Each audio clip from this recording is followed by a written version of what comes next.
Hey guys, okay, so this is a hopefully pretty short video about my Bixler here. Let me just turn everything on. So this is my Bixler 3, to be more precise. I've got a couple of little mods to it, there's a couple ongoing. So let's have a look at what we got. Right, so first of all, you probably noticed that the motor is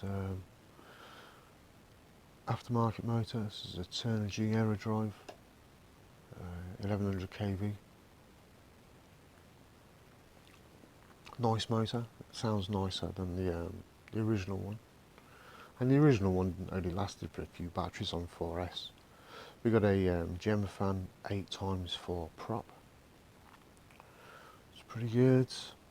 Seems to work quite well with this actually on 4S. I run a 4S 5 amp battery in here. The zippy compact. It's one of the lightest ones I can find.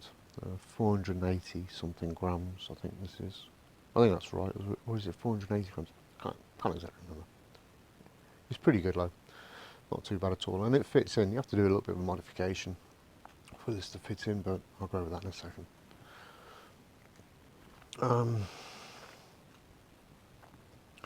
Right, well, let's have a look at the next sort of little mod that we've done. We've got the flaps working. That's pretty cool. Does help when it comes to landing. A little bit of a technique into using them. I found, you've got to give it a little bit of a down elevator. Or at least you want to pitch down anyway when you apply the flaps, and don't put them on too quick, put them on slowly if you don't want to get that. I don't know what it calls. I've heard some people call it ballooning, but yeah, it sort of just catches a bit of wind and and rises a bit. So a bit of down elevator helps with that. Down pitch. I don't know if down elevate is the right way of saying it. I stuck the video transmitter out there on the wing. Now let me just power this thing up. Hold on. Let's just power it up. There we go.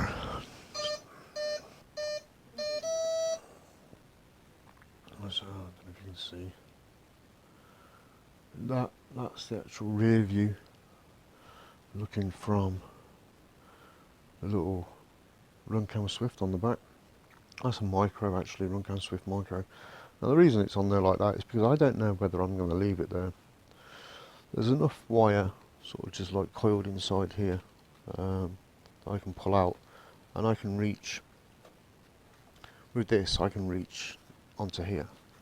And I've already prepped this sort of area for it, and then I thought, well, let's just try it some other areas, because like, you can see the back. I know you can't see it that well on here, but you can see the back of the wing there, and that could look quite interesting on some reverse views, but there could be some other places, so I thought I'd just leave it so I could adjust it as I wanted to. So basically all we got is it's on the bracket, and then I put some gift card type thing, store card through here, because it's a light but firm plastic, and they just use a couple of these cheap softish cable ties just to tie it down, but it's pretty rock solid. That'll do. Just keep the wire tidy as well. But dead easy just to snip off and then move it somewhere else. The camera on the top here, this is because this is going through a camera switcher now. A bit of velcro there just to keep that in place. This is twisted up, so it's it's not going to flap around too much, but the intention is to actually put it through here. Now you may see as well, just in case anybody notices and thinks I've done something silly, you may see on some of my wiring, look, it looks like the bare wires are there, the bare solder, but it's not. It's got a clear heat shrink around it. And you might see that elsewhere on the airplane as well, but just keep in mind that it's got clear heat shrink around it. So we got a GPS out on the wing there. Now, at the minute I'm playing around with this 2.4 gig receiver. This is a FreeSky X8R, and I just want to push it to its limits and just see what we can actually do with this. We've already got to 4 kilometers, and it's happy out there under under 400 feet. We're going to push it to its limits anyway, so I still want to play with that. Ideally, that won't be there, and just down here will be a 868 or a 433 receiver dipole.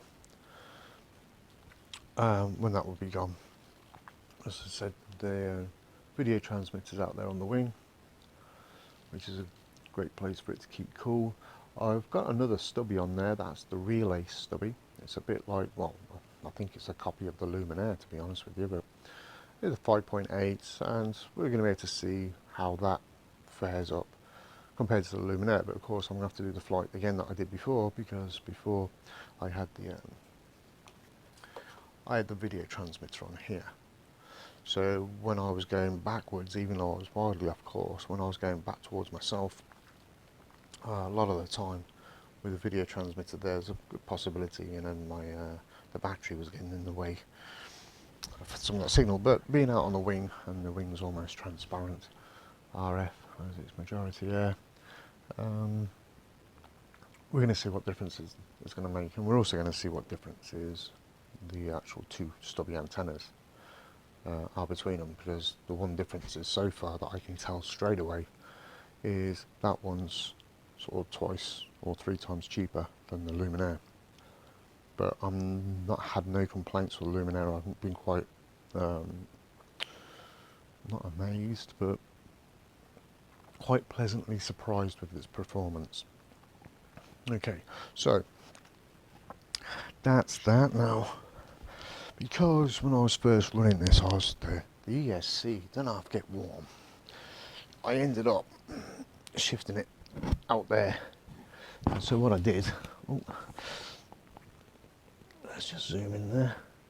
What I did is, that's a HobbyKing ESC 30 amp, but it would get incredibly warm, so I cut off all the heat shrink from around it, and as you can see on the two ends there's some clear heat shrink, but the middle section is bare, so the heat dissipates off that quite well, and now it's cold pretty much to the touch when I land, and that's much better.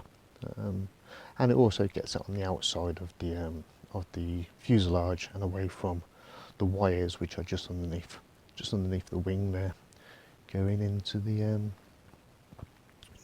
fuselage. So of course there's tape around the leading edge, as you can see all the way down. That's just to help prevent the wing from getting too damaged on the slightly rougher landings. Now yes, so we've got our 3 cameras, so we can switch between the 3 cameras. Let's just pull this in. So if you have a little look there, so yeah, so that's the rear camera. Ooh. And I'm just gonna, can't bring this too close to the airplane, otherwise it starts messing around with telemetry, because we've got transmit receive systems going on here. So if I shift now, so that's the rear, so that's on the knob here. Should do it like that really, shouldn't I?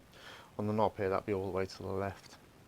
And if I go to the middle position, that's going to put me. Okay. Oh, okay. I'll tell you what we need to do. I'm still in. Yeah, I'm still in simulator mode. I need to switch models. Hold on.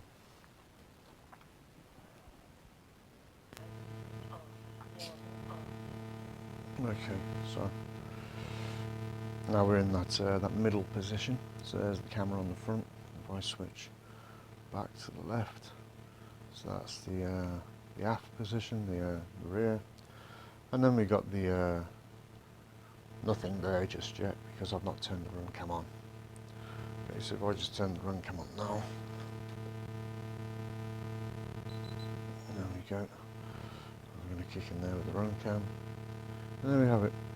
And it's flashing away on there because it's not got an SD card in it at this minute in time.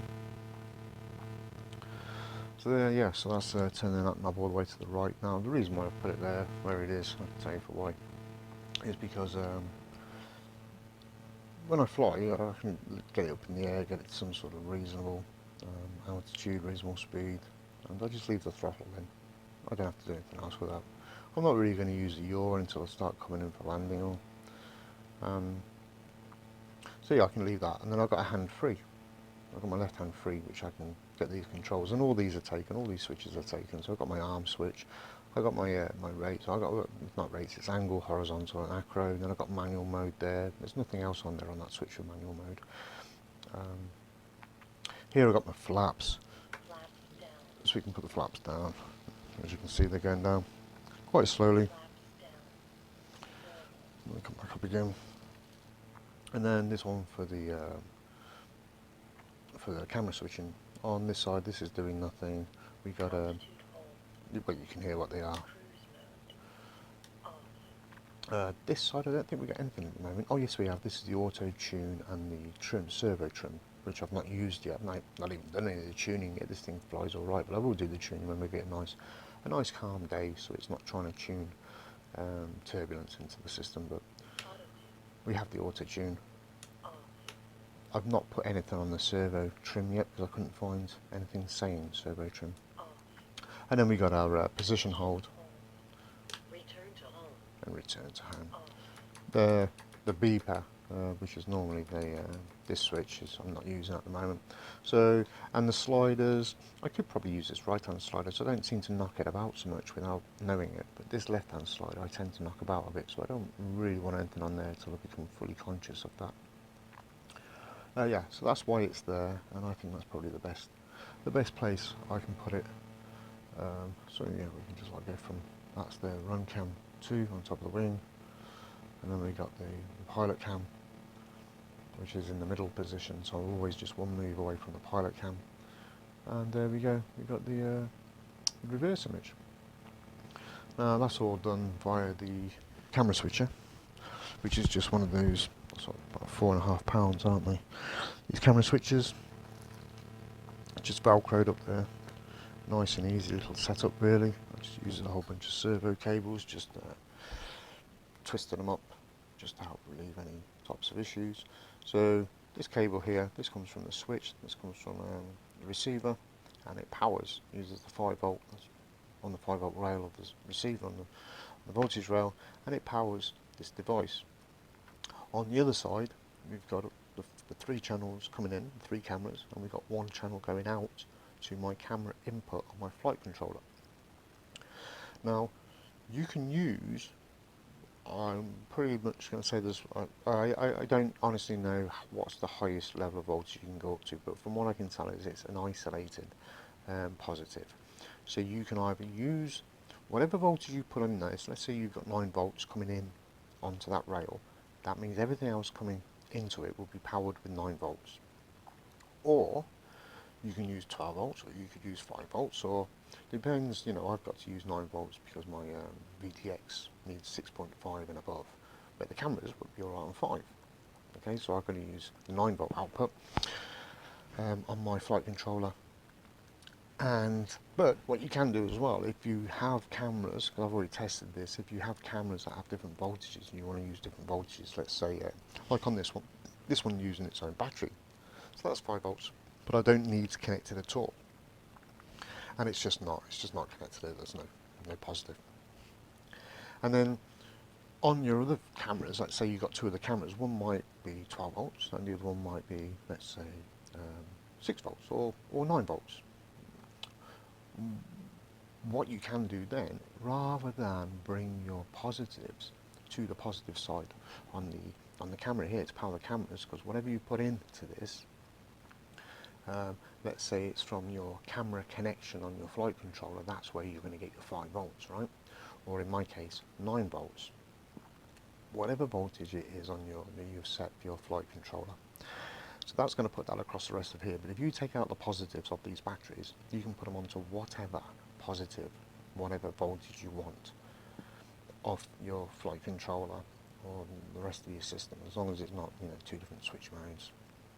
And you're going to be connecting them into the circuit together, otherwise they'll start playing up with each other.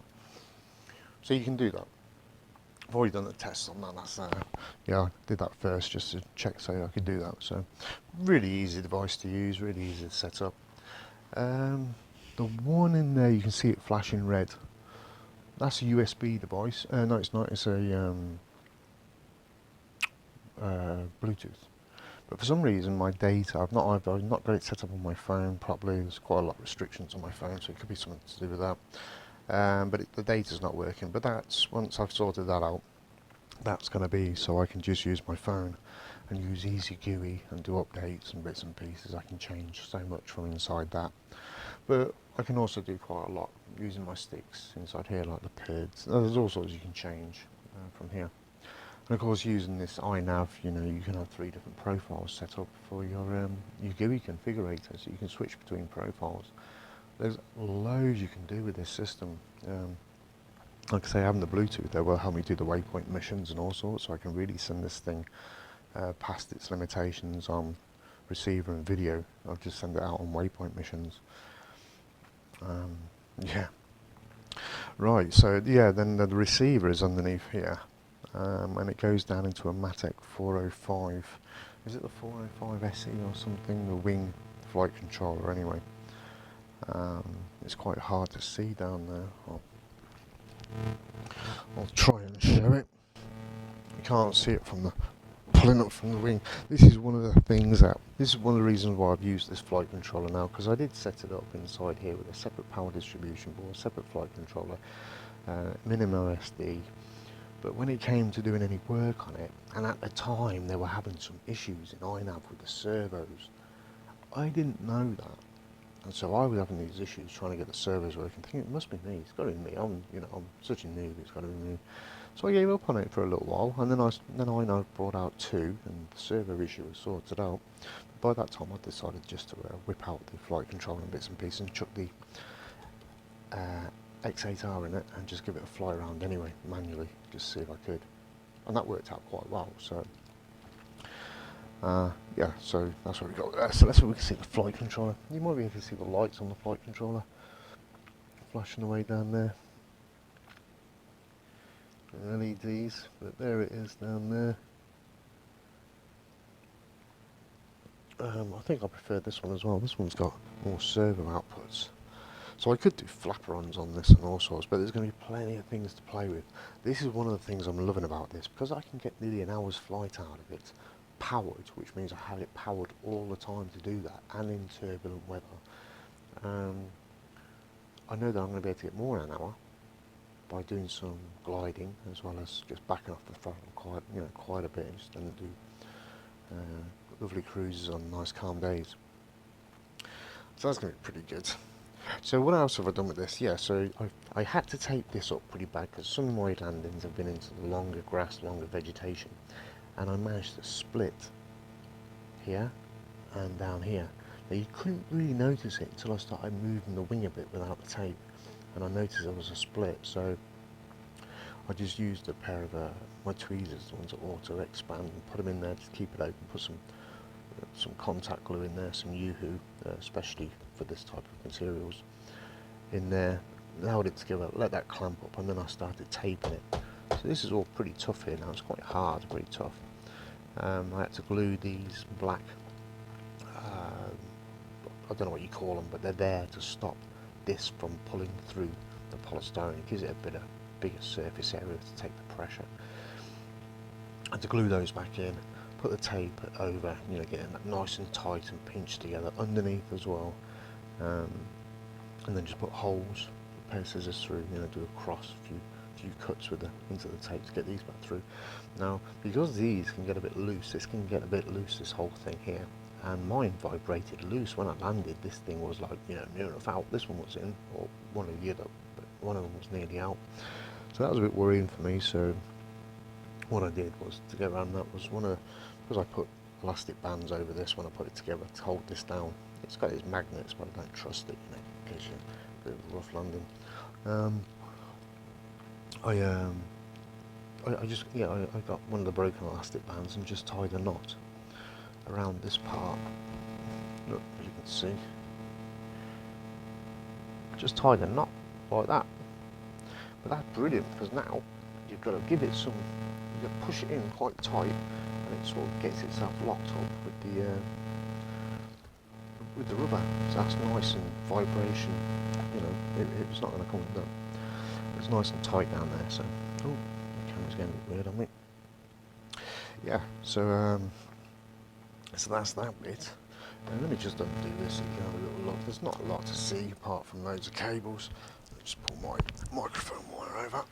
Get my leg out of the way. Let's pull this out here. There we come. Because this is not, I've not built this to have this split up all the time. It's quite easy for me to stick this aeroplane in the van. So let's have a little look. You can't really see much more of the flight controller. Down there you can just see there's quite a lot of twisted cables. If I have to get in there to pull it out, it can be a bit of a nightmare because it's all Velcro. There's a whole load of Velcro through there, and on the bottom of the flight controller is Velcro. So what I have to do is I have to put a couple of fingers in each side, down underneath there, to pull up the flight controller, and on the other side of the polystyrene there again, to hook around underneath the flight controller, and then I lift it and just get it slightly raised and push some paper underneath it, which means now I can slide it out here and I can slide it further down there so I can get to the ends if I need to make any adjustments or do anything. Fortunately, I don't tend to really have to do a great deal of that, so that's okay. So yeah, so that's the that's where that is, and of course you can see the receiver that's that underneath there. All the wires going onto it. It's all that is just tape, the same tape as what's around this, holding all this together. There's hot glue and Yoo-hoo in here as well, holding this all back together. As that got badly mangled, these have been broken off both sides. You know, so there's quite a few bits and pieces do happen to it. But the nice thing about this is, you know, if you've got one of those portable hot glue guns like I have, when you're out in the field, poof, you bust off something, you just let the gun heat up and glue it back on again. Nice and easy. This bit on the front is brilliant, and I'll tell you what, you know, it does help. I don't like that bright light while I'm flying all the time for, you know, a sort of third at the bottom of the screen. And also it helps with the white balancing of the camera, and it also helps with my monitor not having to have a big white part in my screen, which is going to use more energy to keep that lit up white than what it is to have it dark. So I really do prefer having this like this. And as you can see in the image there, the way that is, just like that. There's hardly anything to it there, is there? Even though it would be probably starting at a different angle when that's set in there. But yeah, rather than it be white there, I much prefer that. So what we got, we've got 7 satellites in here. But it's a horrible day outside. We've had so much wind and rain, and I just want the snow to come and go. So we've had winter, we get this over and done with, we get out flying. So I can't wait. So there's so many. You know, now I can test the aerials right to their limits. Just keep pushing it out. Like I said, if I want to push it really to its limits, I just send it on the waypoint mission. Just send it out, you know, 10 kilometres or something. No, I've got loads of battery to get me out there and get me back. And then we just see how everything holds out on the signal-wise, video and transmitter receiver side of things. And we're going to do so much with just 200 milliwatts to start off with, just to see how we can. Because I want to see if I can get to 5 kilometres with 200 milliwatts. And just see how that goes. Why not? We've done 4 kilometres so far, and I was going wildly off course. So there's a good possibility now. I've got to learn my course a little bit better. Is that the right word for it? I'm not even sure. But hopefully now I've got to learn that a little bit better. It'll be a lot easier to fly where I'm supposed to be flying. Right, so that's it. I think I've sort of covered pretty much everything on there. Oh, yeah. Okay, so, yeah, because I fly this thing, to get an hour, I fly this thing with a 5 amp battery. Now, in order to get this battery in here, I had to do a little bit of chopping and changing around. Let's just get that out of the way. Oh, I forgot to say as well, so there's a USB connector goes around to the flight controller. Makes it easy for me to just plug this thing in to the computer to make adjustments. And when this is running, I won't really need that, but it will just be there anyway. But that will handle that job. But if I do need to go in with the computer, I've got a cable there to do it. Now this battery fits in here. just. Okay, I've got a little bit of room I can move upwards, which I need to have this CG balanced out on this. But now there's a camera on the back, I might have to shift it forward a little tiny bit to balance CG. But what I had to do to be able to fit this in is underneath, of course, I've taken the wheels off this. Should have been probably one of the first things I said for the mods. Yeah, look, no wheels, because I prefer, well, I've got more access to places where it's not so easy for me to land and take off with wheels than it is just me to learn how to throw the thing and get it in the air like that. And I have actually set up for auto launch now, but I want to show you how, if you decide that you set up permanently like I have, how you can actually get out of that if you need to do a manual launch. I'll show you that in a second. So here in the Bixlers, most of you Bixlers will be a bit sticking up, and it's plastic and it's polystyrene, and that's where the wheel landing gear will fit. Yeah, because you got your wheels, and then it goes up on a bit. Yeah, and that bit sticks up into here, and there's a plastic plate on the bottom, like a I don't know what it is, but it helps. You know, it's the bit that keeps the wheels and the metal bit from just ripping out whenever you land. So what I had to do is I had to cut off all the sellotape that I got round. So I got sellotape around the fuselage as well to help it with impacts. It's the reinforced, you know, the packing tape, the reinforced stuff with the fiberglass in it. Yeah, you see it? Good stuff. So what I had to do was I had to take that plate out and then cut off the part that would protrude through, and then fit it again. So it's still got bits sticking up out of it, and it fits into the polystyrene, but it doesn't sit through here. So now I've got this big area, extended area now with this cut out, this area here, that I can put and fit the battery. Else before the battery had to fit in here, sort of to the front of the craft, and there's just no way that was going to fit in there, as you can see. So cutting that out enabled me to fit this, and it flies perfectly okay with this big old battery in there. Perfectly okay. So yeah, just going quickly onto the auto launch thing. So I've set up auto launch, but I was a little bit worried that, well, what if I haven't got it set correctly or something? I need to do manual launch as well while I'm out there. So it's quite simple, really, that you can do this. So what I'm just going to make sure my switches and positions are supposed to be, and let me just as you can see, we got something there. It's saying, what's it saying? Disable arm switch. Alright, so I'll turn that off. Right, so if I put the arm switch on now, okay, so we're armed, but look, it doesn't do anything, because we're in auto launch. The craft, you've got to throw the craft forward, the gyro will sense that it's moving forward, and it will kick in with the auto launch protocols and do what it's supposed to do.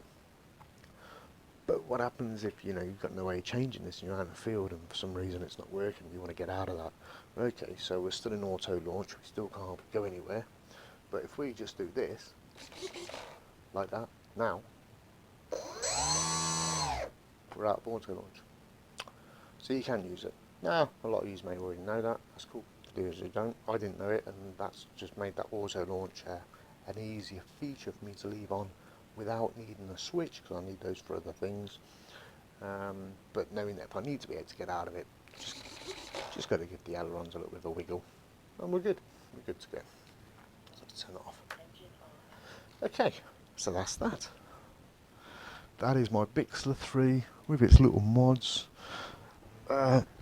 And now, if I was going to do a quick review on this thing, I'd say, look, they sell this as a beginner plane, and that's exactly what it is. It's brilliant as a beginner plane. You can knock this thing up, you can bash it around, you know, you can break it, and all you need, if you go out in the field and you've got a glue gun with you, you know, hot snot gun, whatever you want to call it, even if you bust off the motor like I did, and there's some bits, trod on one of my tail part there and broke the other part, even if all that happens to you, you know, within a few days, it doesn't matter, because if you got your glue gun out there, 10 minutes, you know, after the glue gun's been switched on, you can pretty much be back up in the air again. So it's a great beginner's plane. I mean, I bought it because it was a beginner's plane, because I saw some videos of other people saying it was a great beginner's plane. And yeah, so I've had to make quite a few adjustments to it, but that's another good thing. Look at this, look, I'm a complete noob, and I've made all these adjustments, playing around, it all works, it all does what it's supposed to, and the plane still flies really well. And you stick a big old battery in it, you can get nearly an hour's flight time out of it. Now, I don't know about you, but when I think about an hour's flight time, I think about all the tests I can do with transmitters, aerials, receivers, all these things I couldn't do before, because I didn't have a craft that would stay in the air long enough. Now I have one. I have one. And just for a bit of future thing, it doesn't stop here. I've actually got another one up there to be built. But that's the summer project. Right, guys. Cheers for watching if you got this far. And if you're out there and you got a Bixler, happy Bixlering. If you're out there thinking about getting one, get one. They're great. Once you've done, change the motor out and stuff. The stock one's crap, but these motors are good. This is really cheap, like £11 or something for this Turnigy. Sounds different, feels different. It's definitely got more power, because I can still punch this thing and get it to what is it, loops? Yep. Even with this in it. Now I've fixed the elevator bit, because I did have an issue with it trying to get enough pitch before the elevator, but I've freed that up. Cheers for watching. I'll catch you in the next one, guys. Take care. Bye bye.